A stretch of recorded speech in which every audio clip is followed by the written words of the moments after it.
wal datang lisani yang pertama-tama marilah kita panjatkan puji syukur kita kehadirat Allah Subhanahu wa taala yang telah memberikan kita begitu banyak nikmat sehat, nikmat iman dan nikmat Islam kita sehingga kita bisa berkumpul di sini secara rutin dalam rangka rapat dan pengajian.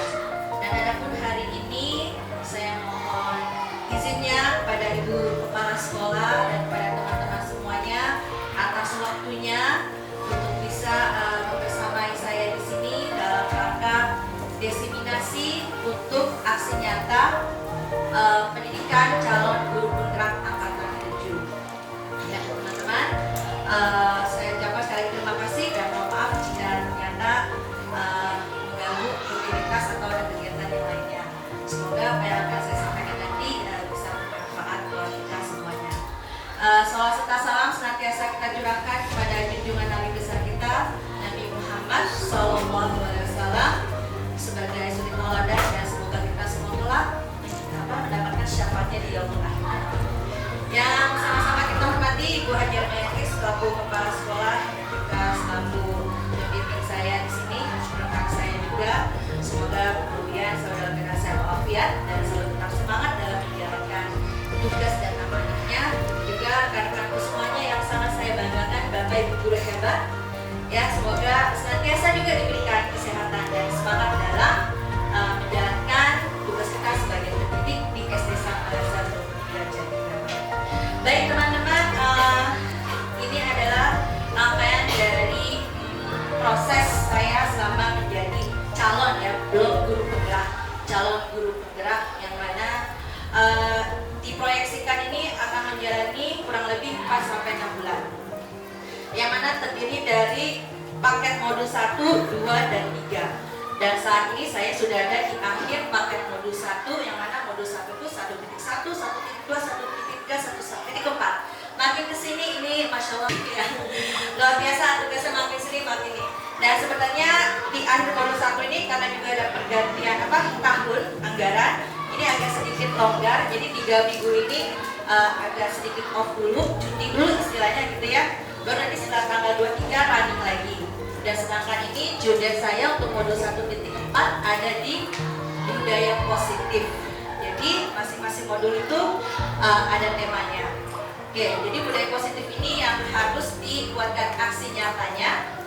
Ya, coba bisa lihat nanti teman-teman yang akan mengikuti Pak Hendra, Pak Bu Siti dan teman-teman yang lainnya.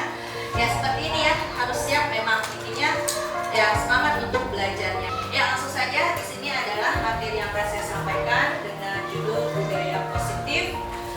Saya sendiri adalah Siti Khairul Nisa, calon guru penggerak angkatan 7 Kota Bekasi. Jadi di Kota Bekasi itu baru ada angkatan 3, 5, 7 dan nanti angkatan 9 jadi ganjil gitu ya.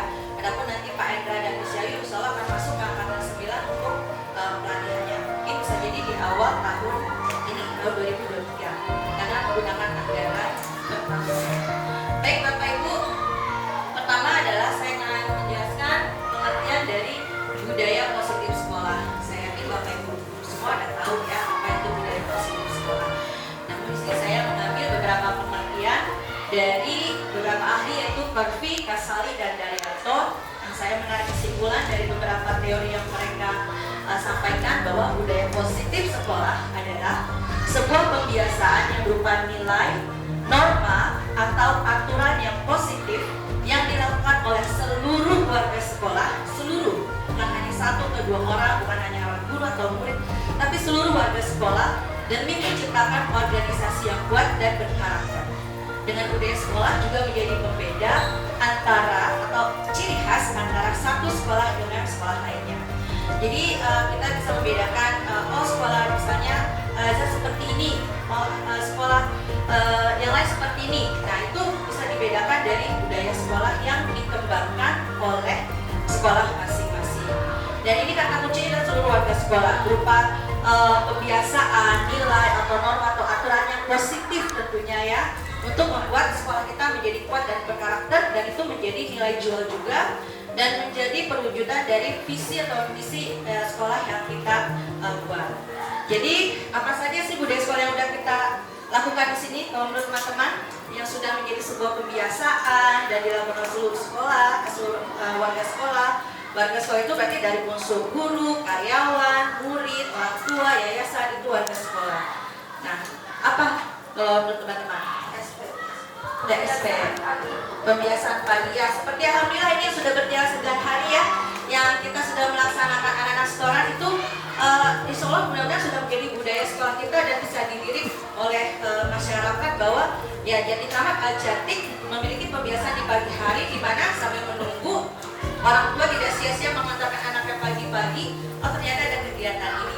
Semoga itu menjadi nilai jual yang baik dan bisa menjadi pembeda antara sekolah kita dengan sekolah-sekolah yang lainnya. Semoga PMB kita bisa tercapai ya teman-teman.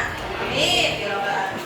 Ya baik, yang berikutnya adalah disiplin positif dan nilai-nilai kebajikan universal. Tadi budaya positif ya, nah ini sangat erat kaitannya dengan disiplin positif dan nilai-nilai kebajikan universal. Saya akan angkat lagi pengertian disiplin positif itu apa sih menurut Ki Hajar Dewantara. Bisa dibantu dibacakan oleh Ibu Hajar Dewantara. Disiplin positif dan nilai-nilai kebajikan universal. Disiplin positif menurut Ki Hajar Dewantara, di mana ada kemerdekaan, di situ harus ada disiplin yang kuat. Sungguh pun disiplin itu bersifat self-disiplin, yaitu kita sendiri yang mewajibkan kita dengan sekeras-kerasnya. Tetapi itu sama saja, sebab kalau kita cekap melakukan self-disiplin, wajiblah penguasa lain untuk mendisiplinkan diri kita. Dan peraturan sedemikian itulah harus ada dari dalam suasana yang merdeka. Ki Hajar Dewantara, pemikiran konsepsi keteladanan sikap merdeka. Terima kasih Bu Hajar, beri plus dong. Oke, ya jadi teman-teman dalam pendidikan guru penggerak ini yang diangkat tokohnya sangat sentral adalah Ki Hajar Dewantara ini. Mengapa beliau dijadikan bapak pendidikan? Ya karena memang biasanya pemikirannya dan kontribusinya pendidikan Indonesia sangat ini dan ini diangkat kembali filosofinya. Ya, diantaranya apa yang disampaikan oleh Bapak Ki Hajar Dewantara dari sisi positif adalah seperti tadi yang sudah dibacakan oleh Bapak. Namun bagaimana teman-teman dari apa yang disampaikan ini menurut teman-teman apa ya maksudnya gitu loh? Apa sih maksudnya dari apa yang disampaikan?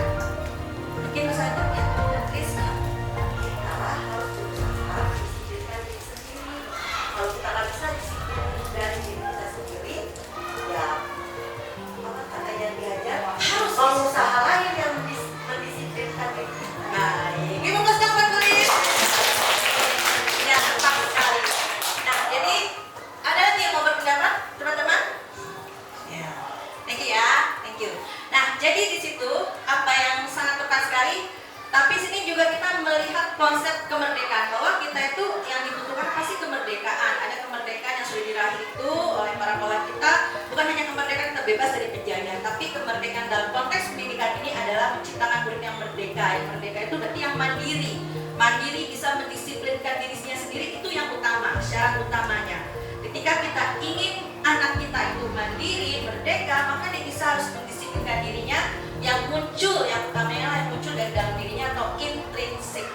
Tapi jika itu tidak ada dalam diri anak, dia tidak bisa disiplin, maka ada pihak lain lah, faktor lain lah yang harus mendisiplinkannya. Jadi nggak salah kalau kita menegur anak kita, menegur teman kita, atau nggak salah pimpinan menegur ya rekan-rekannya dan sebagainya, nggak salah, karena memang itulah kunci utamanya dan disiplin ketika kita memang ingin mandiri atau merdeka.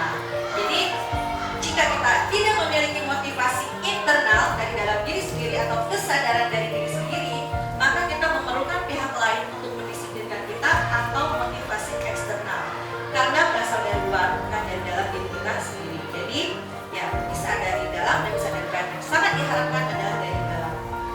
Nah, berikutnya adalah menurut ahli yang lain, yaitu menurut dia dosen. Coba kita tolong dibacakan oleh Pak Endra, minta tolong.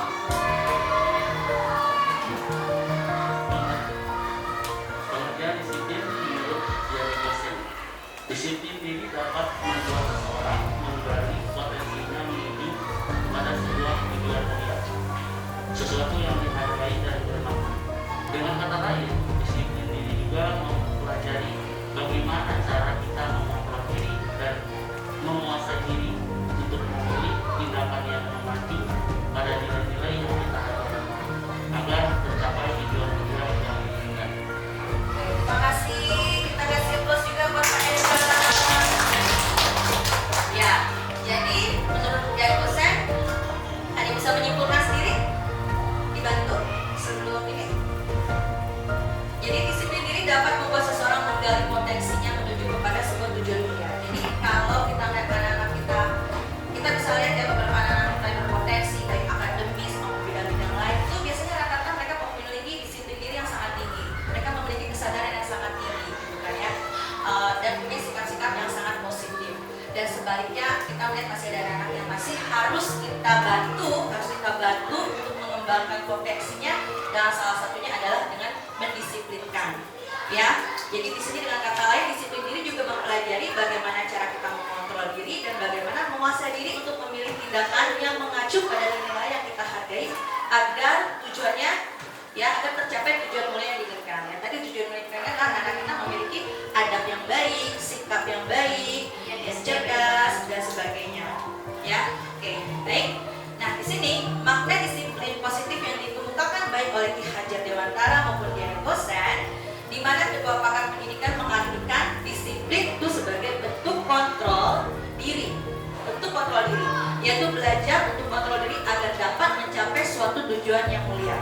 Tujuan mulia di sini mengacu pada nilai-nilai atau prinsip-prinsip mulia yang dianut seseorang, dan nilai-nilai tersebutlah yang dikenal dengan nilai-nilai kebajikan atau virtues yang universal. Tadi kan di awal disiplin positif dan nilai-nilai kebajikan.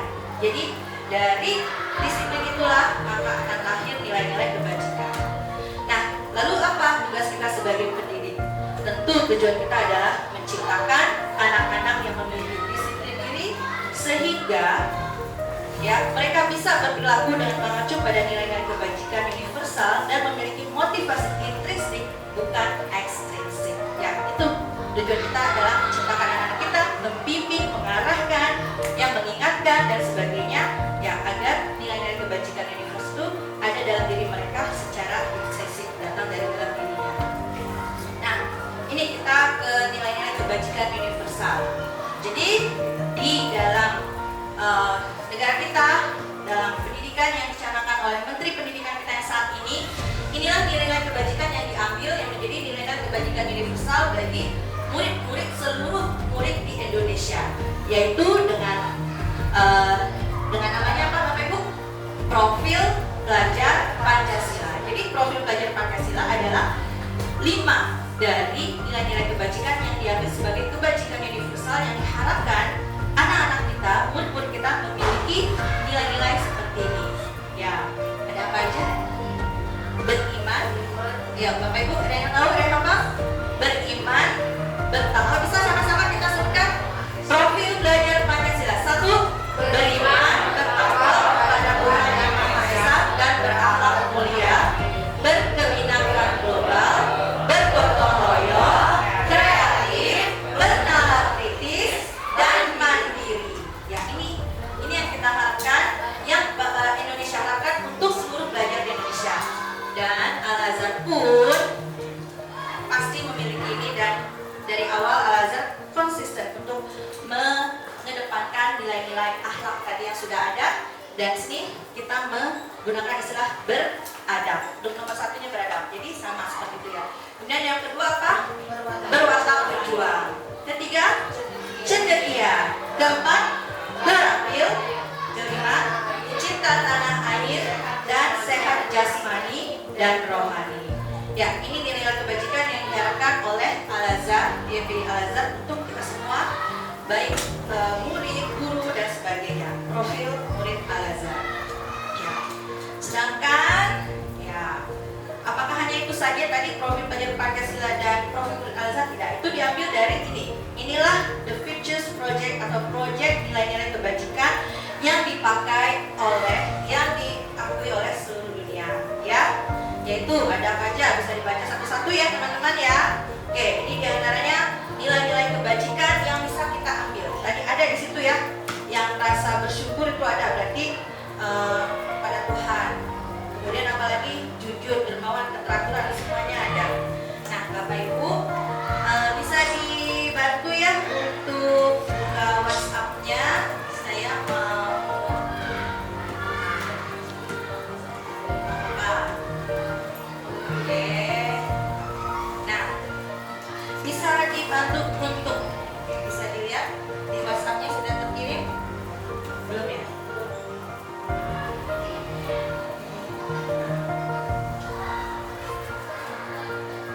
Ayo terkirim dong. Ya, sini saya ada Padlet.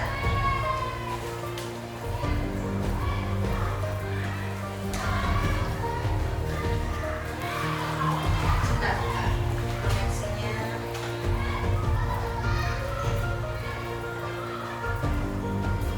Please. Ya, coba. Situ ada Padlet. Bagaimana kita, ya diri kita menilai diri kita sendiri dengan nilai-nilai kebajikan yang ada. Minta tolong situ diklik tanda tambah yang untuk menuliskan. Tuliskan 5 nilai-nilai kebajikan yang ada pada diri Bapak Ibu, pada diri kita. Ya, ini contohnya. Ya, boleh silakan. Jadi kita masuk dalam bagian self reflection, refleksi diri kita ya, nggak apa-apa ya Bapak Ibu ya, karena ini kan pasti baik semua nilainya, ya kan? Ini baik semua.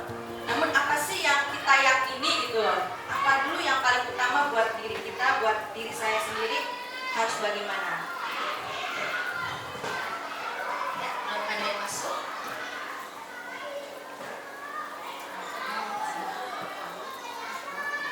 Jadi udah.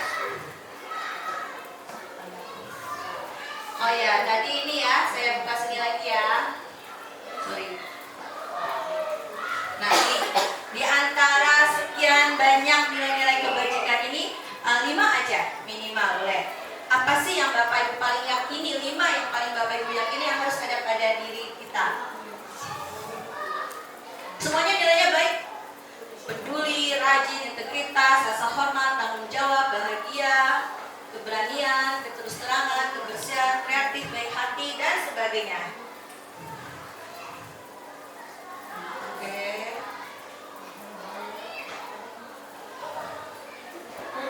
Nanti bisa kita lihat yang paling banyak apa sih? Oh, ada yang cuma 1 ngasih jawabannya takwa kepada Allah. Ya, berarti nilai ketakwaan berarti menjadi nilai kebajikan tertinggi yang Bapak Ibu yakini.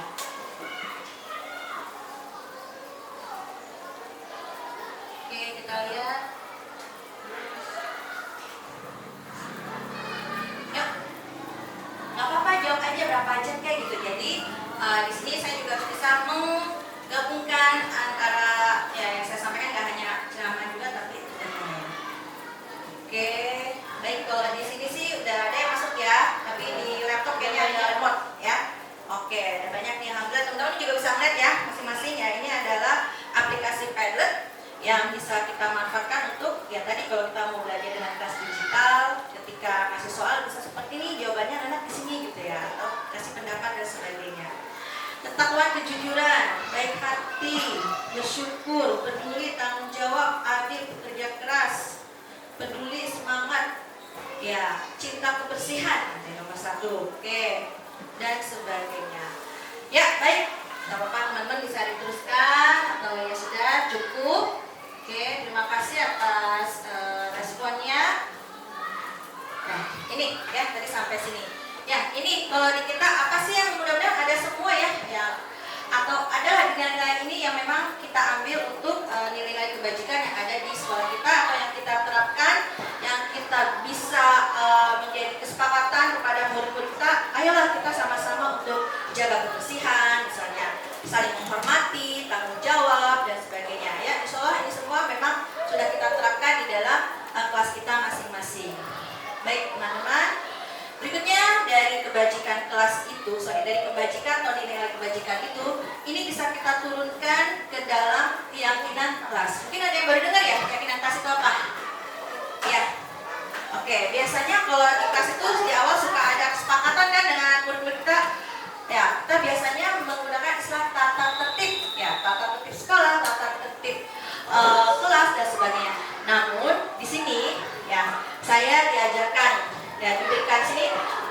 lebih kepada keyakinan kelas, bukan pada tata tertib atau peraturan, tapi keyakinan kelas. Kenapa kita menggunakan keyakinan kelas? Karena keyakinan kelas adalah sesuatu yang diyakini bersama yang berasal dari penyatuan pikiran untuk menjadi nilai-nilai kebaikan untuk diturunkan di kelas-kelas. Jadi ini karena berasal dari penyatuan pikiran. Jadi ketika di kelas itu nanti Bapak Ibu dengan murid bisa, ya kamu coba pendapat gimana, keyakinan kelas seperti apa yang kamu setuju, yang kamu inginkan, seperti itu. Dan keyakinan kelas ini dibentuk berdasarkan keinginan adanya disiplin positif yang nantinya digunakan untuk membangun budaya positif di sekolah yang tumbuh dari dalam diri seseorang atau motivasi intrinsik. Jadi bukan hanya buat guru kelas, tapi guru bidang dengan murid di kelas bisa membuat kesepakatan keyakinan kelas apa nih? Ya, karena kita melihat mungkin kelas kita kurang terkontrol atau anaknya ada yang ini ketika belajar. Nah, itu bisa kita terapkan keyakinan kelas. Jadi menurut kamu bagaimana supaya kita belajar nyaman? Bagaimana kamu supaya kamu teman-temannya saling menghormati? Nah, ini bisa kita terapkan dengan keyakinan kelas. Nah, kenapa keyakinan kelas dan bagaimana cara pembentukan keyakinan kelas? Kecilannya saya bacanya ya. Nah, bedanya dengan peraturan, keyakinan kelas ini sifatnya lebih abstrak daripada peraturan yang lebih rinci dan konkret. Keyakinan kelas berupa pernyataan-pernyataan yang universal seperti tadi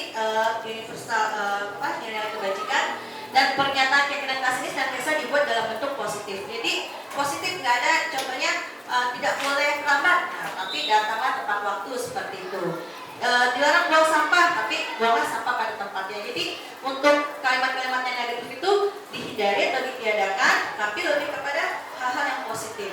Misalnya jangan taruh itu sembarangan, taruhlah sepatu pada tempatnya dan sebagainya. Ya, kemudian keyakinan kelas itu hendaknya nggak usah terlalu banyak sehingga mudah diingat dan dipahami oleh semua warga kelas. Dan keyakinan kelas itu sebaiknya sesuatu yang dapat diterapkan di lingkungan tersebut. Jadi hal-hal yang mudah dan simple gitu ya, yang bisa dilakukan oleh anak-anak. Dan kemudian bersedia meninjau kembali keyakinan kelas dari waktu ke waktu. Jadi bisa setiap bulan ini apa nih, bulan berikutnya apa nih, dan seterusnya. Ya, bisa ditinjau dari waktu ke waktu dan sifatnya itu fleksibel. Nah, ini contohnya ya. Contoh yang dari bisa kita terapkan untuk keyakinan kelas 1, simpel aja, setiap anggota kelas perlu belajar. Setiap anggota kelas perlu senang. Setiap anggota kelas perlu melakukan tugas dan sebagainya. Kalau yang kelas tinggi, selalu bersikap positif, senantiasa menjadi diri terbaik, percaya dan menghormati orang lain serta barang miliknya, berkomitmen terhadap setiap tugas. Nah, ini berarti artinya kumpulkan tugas tepat waktu, jangan terlambat dan sebagainya, dan senantiasa membantu. Berarti sesama teman harus saling membantu gitu ya. Nah, kemudian materi berikutnya adalah motivasi perilaku manusia.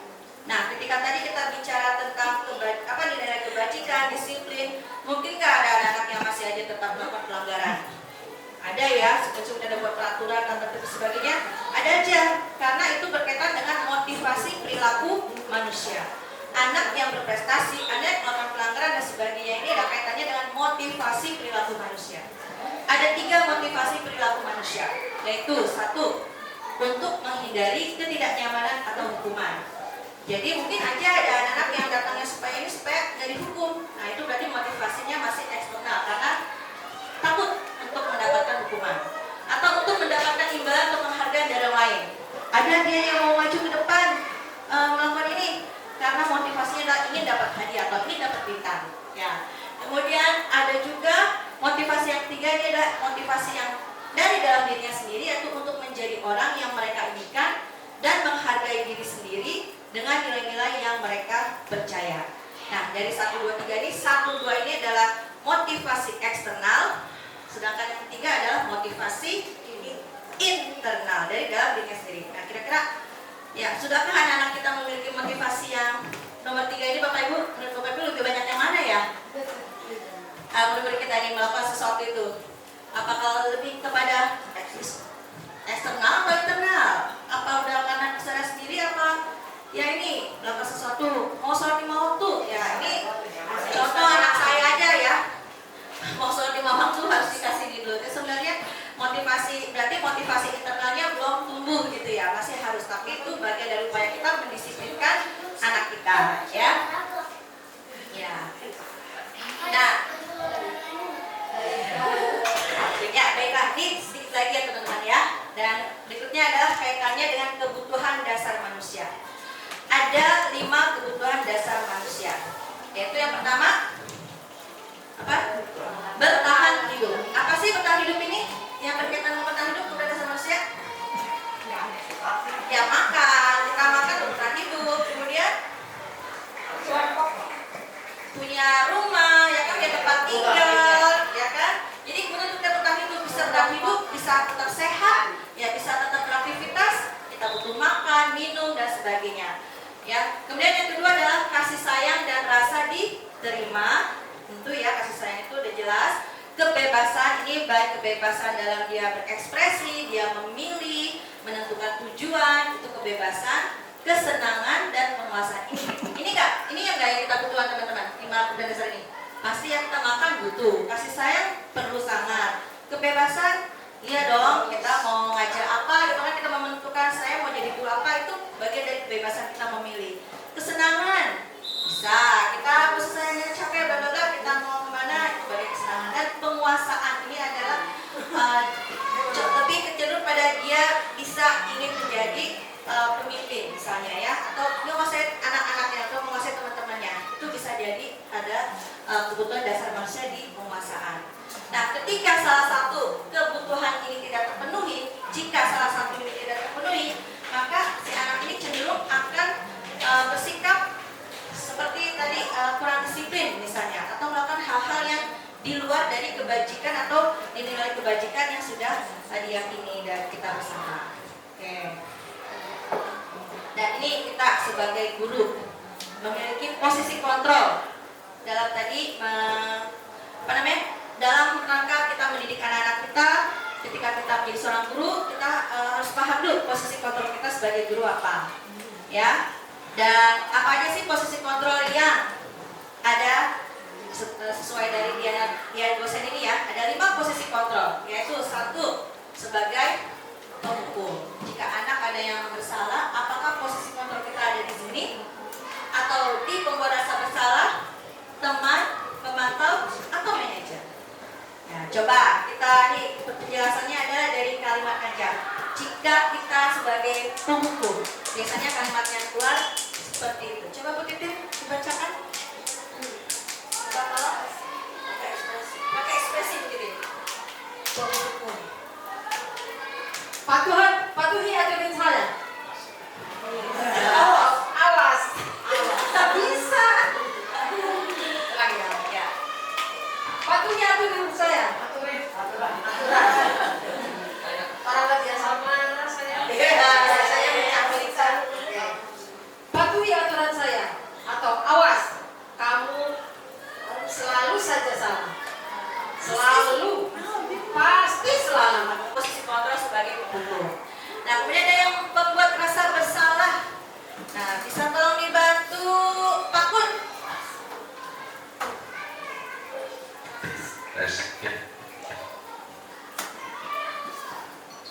Ibu sangat kecewa sekali dengan kamu. Bapak dong.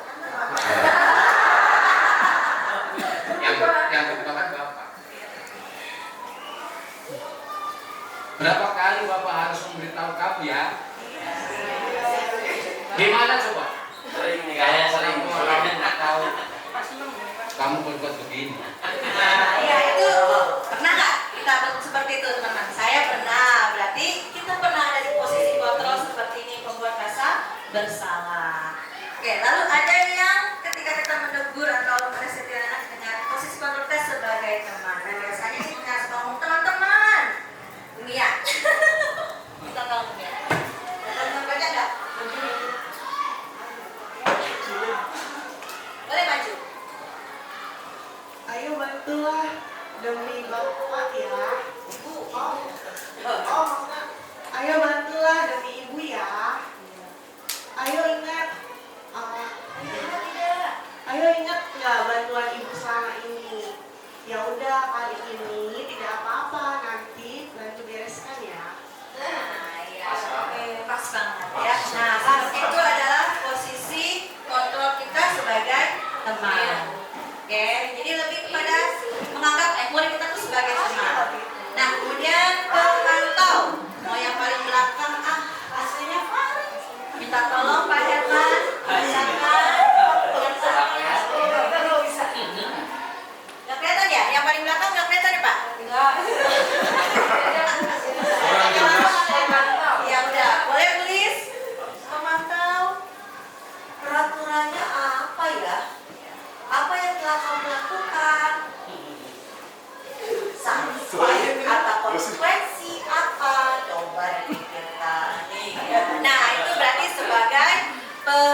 memantau. Kalau lima KMS peraturannya apa? Jadi ketika anak salah dipanggil, kamu tahu nggak sih peraturannya apa? Gitu kan? Apa yang kamu lakukan? Coba ya. Nah, di antara 5 posisi kontrol ini, dari penghukum, pemberasa bersalah, teman, dan pemantau, yang paling ideal menurut Dian Gosen adalah sebagai manajer. Coba sebagai manajer. Bu Yunis kelihatan nggak? Kelihatan. Tolong ya. Untuk memperbaiki hal ini, jadi ini lebih kepada ketika kita tahu anak kita melakukan tindakan yang tidak disiplin atau melakukan pelanggaran, kita posisikan diri kita sebagai manajer ya dengan cara seperti ini, ya. Ya semoga kita semua bisa mulai berubah itu ya. Yang tadinya mungkin kita lebih sering memposisikan diri kita, saya sebagai penghukum atau pemberasa bersalah, semoga dengan kesininya kita bisa lebih bijak menjadi manajer atau sebagai manajer. Ya. Nah teman-teman, inilah 5 posisi kontrol yang bisa kita pahami bersama. Dari kelima posisi kontrol tersebut, mana sih yang paling ideal? Yaitu tentu saja adalah sebagai manajer. Itu yang paling ideal dan yang paling baik untuk kita bisa menangani masalah yang terjadi di anak-anak kita. Nah berikutnya adalah,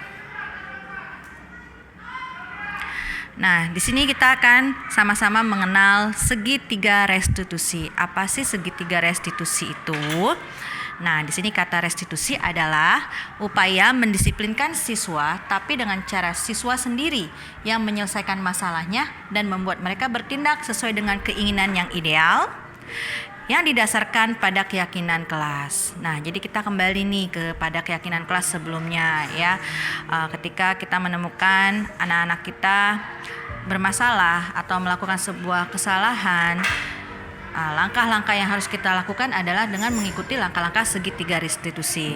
Itu yang dimainkan oleh peran seorang manajer. Nah, sekarang apa sih segitiga restitusi itu? Seperti apa langkah-langkahnya? Nah, berikut segitiga restitusi. Nah, ketika kita ingin menyelesaikan permasalahan pada seorang anak, pertama yang akan kita lakukan adalah menstabilkan identitasnya terlebih dahulu.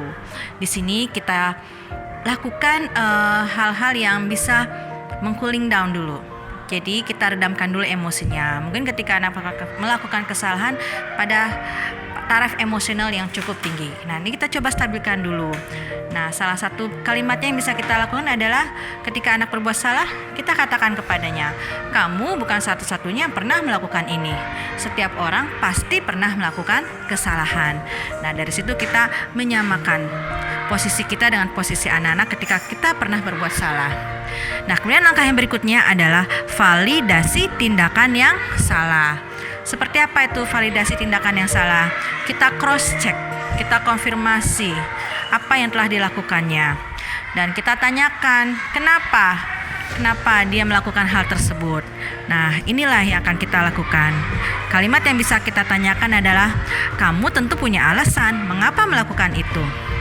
Adakah cara yang lebih efektif untuk mendapatkan apa yang kamu butuhkan? Jadi ketika anak itu melakukan kesalahan, kita sadarkan, ya, kita konfirmasi. Pasti dong, ada hal yang bisa dijelaskan, ada alasannya kenapa anak itu melakukan kesalahan. Nah, setelah anak mengakui kesalahannya dan menjelaskan kenapa berbuat salah, baru kita tanyakan keyakinannya. Keyakinan kelas apa yang sudah telah kita sepakati? Kenapa kamu melanggar tersebut? Dan kamu ingin menjadi seperti apa? Nah, ini kita kembalikan kepada keyakinan diri murid terhadap keyakinan kelas yang telah disepakati. Sehingga di sini kita akan membentuk kesadaran, kedisiplinan yang datang dari dalam diri anak itu sendiri, sehingga dia menjadi mandiri, menjadi individu yang bertanggung jawab, menjadi lebih baik karena atas dasar keyakinannya sendiri. Nah, teman-teman, itulah langkah-langkah segitiga restitusi yang sebaiknya kita lakukan ketika kita dalam penanganan anak-anak yang sedang mengalami masalah. Terima kasih atas perhatiannya. Assalamualaikum warahmatullahi wabarakatuh.